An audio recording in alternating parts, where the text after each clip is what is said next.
ಮಾತು ಮಿತವಾಗಿರಬೇಕು, ಹಿತವಾಗಿರಬೇಕು, ಪ್ರೀತಿಯಿಂದಿರಬೇಕು, ಸರಳವಾಗಿರಬೇಕು, ಮಧುರವಾಗಿರಬೇಕು, ಮೃದುವಾಗಿರಬೇಕು, ತಪಸ್ಸಿನಂತಿರಬೇಕು.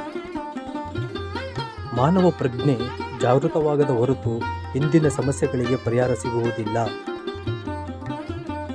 ಸಹಜ ಪ್ರೀತಿ ಕಲ್ಲನ್ನು ಕರಗಿಸುತ್ತದೆ, ಕಟುಕನನ್ನು ಕರುಣಾಮಯಿಯನ್ನಾಗಿಸುತ್ತದೆ. ಕ್ರಮಬದ್ಧ ಜೀವನ ಪ್ರಗತಿಯ ಮೂಲ, ಅಕ್ರಮ ಜೀವನ ವಿನಾಶಕ್ಕೆ ಹಾದಿ. ಸೇವೆ ಪ್ರಚಾರದ ಸರಕಲ್ಲ, ಅದು ಗುಪ್ತ ಶಕ್ತಿ, ವ್ಯಕ್ತಿಯನ್ನು ಆರೋಗ್ಯವಂತನಾಗಿಡುವ ಸಂಜೀವಿನಿ. ಸ್ತ್ರೀಯರು ಸಂಸ್ಕಾರವಂತರಾಗಿ ಸಮಾಜದ ಕಣ್ಣಾದರೆ ಧರ್ಮತತ್ವಗಳು ಉಳಿಯುತ್ತದೆ. ಕರ್ತನೆಂಬ ಅಹಂಕಾರ ಬಿಡು, ಕಿಂಕರನೆಂಬ ಭಾವ ಬೆಳೆಸಿಕೋ.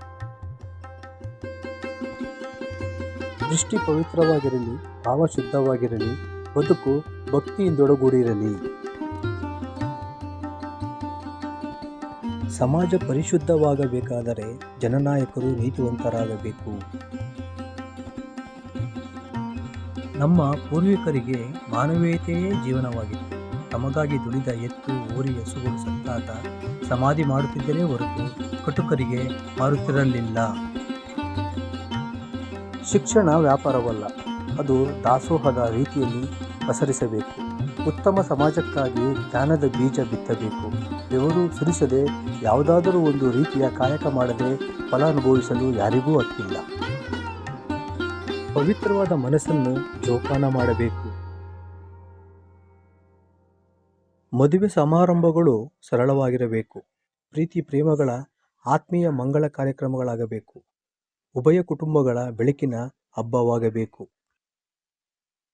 ದುಡಿಮೆ ಸತ್ಯಶುದ್ಧವಾಗಿದ್ದು ಪರರಿಗೆ ಉಪಕಾರವಾಗುವಂತಿರಬೇಕು. ಗ್ರಂಥದಲ್ಲಿ, ಗುಡಿಯಲ್ಲಿ ಧರ್ಮವಿಲ್ಲ, ಬದುಕಿನಲ್ಲಿದೆ, ಹೃದಯವಂತಿಕೆಯಲ್ಲಿದೆ.